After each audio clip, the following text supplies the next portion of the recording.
Hi guys, it is time to take a look at some final auction prices again. We'll start here with Transferable American 180. Went for about like 30 or 40% more than they were expecting it to go for. Came with a couple extra drums and 2 barrels.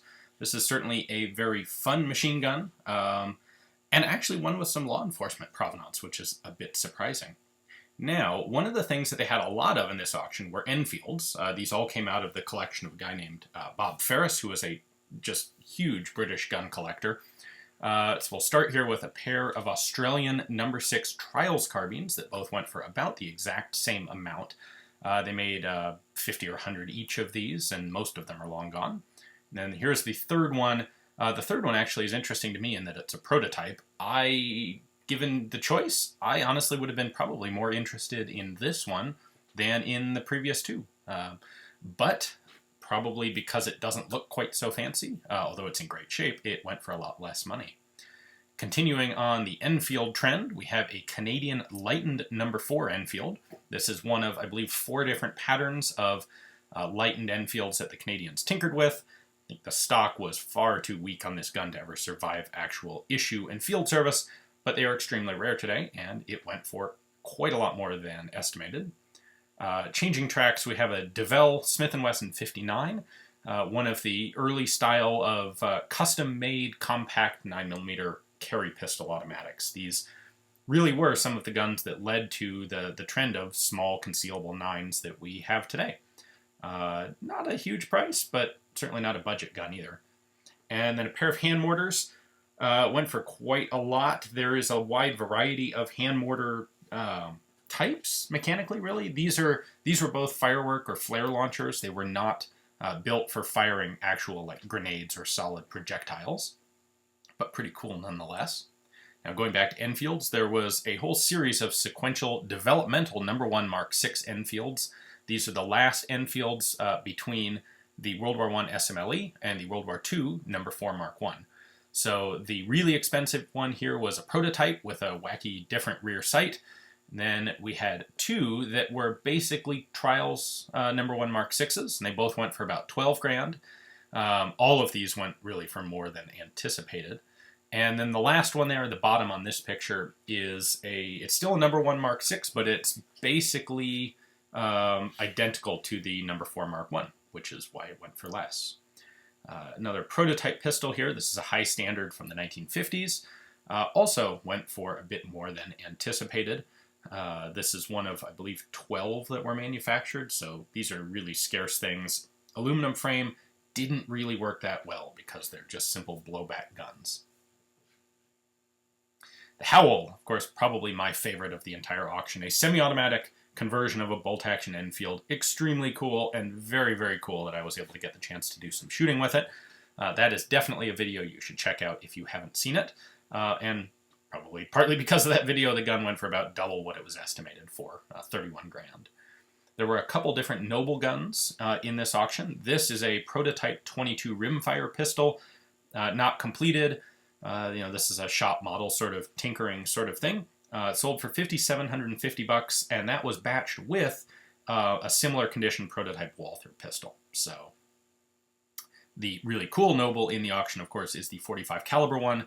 This is one of the 2 Knoble pistols that was actually in the US 1907 pistol trials, which explains why it went for a tremendously larger amount of money than the 22.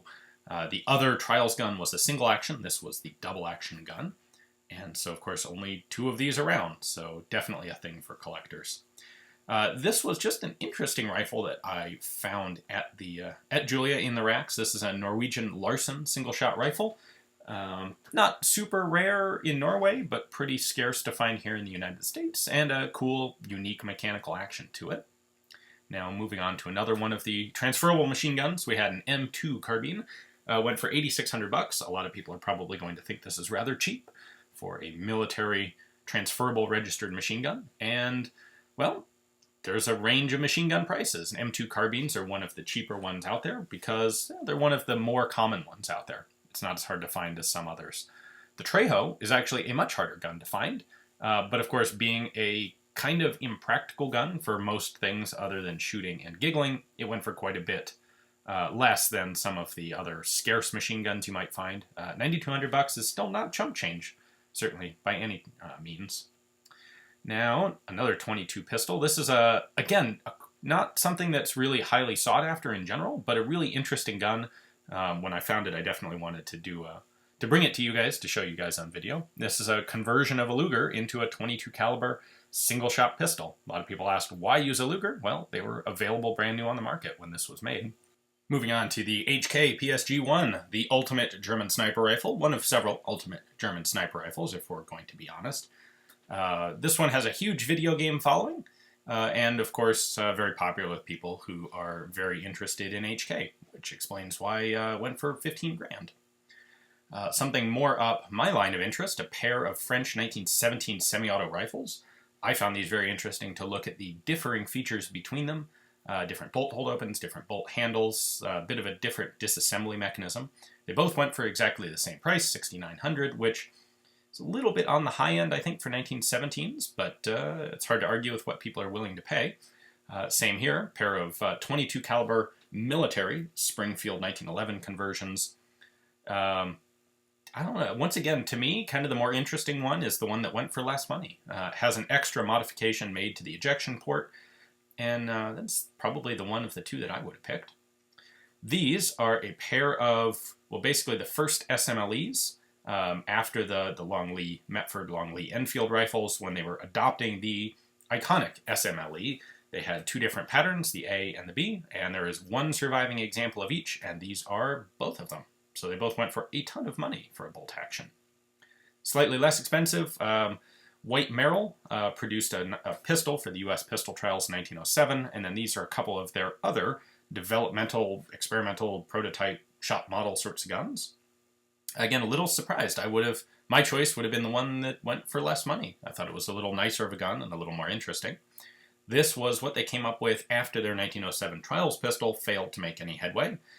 It's an interesting one. As I discussed in the video on this gun specifically, I'm not convinced that the mechanism described in the patent actually does what it claims, but it is basically a delayed blowback, sort of 45. This is the one that they actually produced for the pistol trials specifically. Pretty cool. You can cock it with one hand with that big extra lever hanging under the trigger guard. Really wacky locking mechanism to this one. So if you're into weird automatic pistols, go back and check out that video if you haven't seen it already. It's pretty cool. And had the trials gun price of $26,000. This is one of, I believe, 5 surviving Marachek 38M rifles. And there's a previous one that actually was the subject of some legal battle between its owner and the Polish government. And apparently the Polish government decided to avoid that by simply buying this one outright at the auction. So it's going back to Poland. Similar early self-loading rifle, a ZH-29. This one is a standard ZH-29, went for just under 20 grand, which is a little more than estimated. Quite a lot of money, but they're quite cool guns. Interesting ones to shoot with a side tilting bolt and slightly offset barrel relative to the receiver. And lastly, probably my favorite of the semi-auto guns other than the Howl, this is a Czech ZK420S. Kind of combines elements of the Garand and the AK and the M14. I thought it was a fantastic gun, better in almost every way than the M14. Very fun to shoot, and I think someone got a pretty nice deal at 14 grand for it. Anyway, thanks for watching. We will follow up this with, as always, prices on each auction when they finish. Thanks for watching.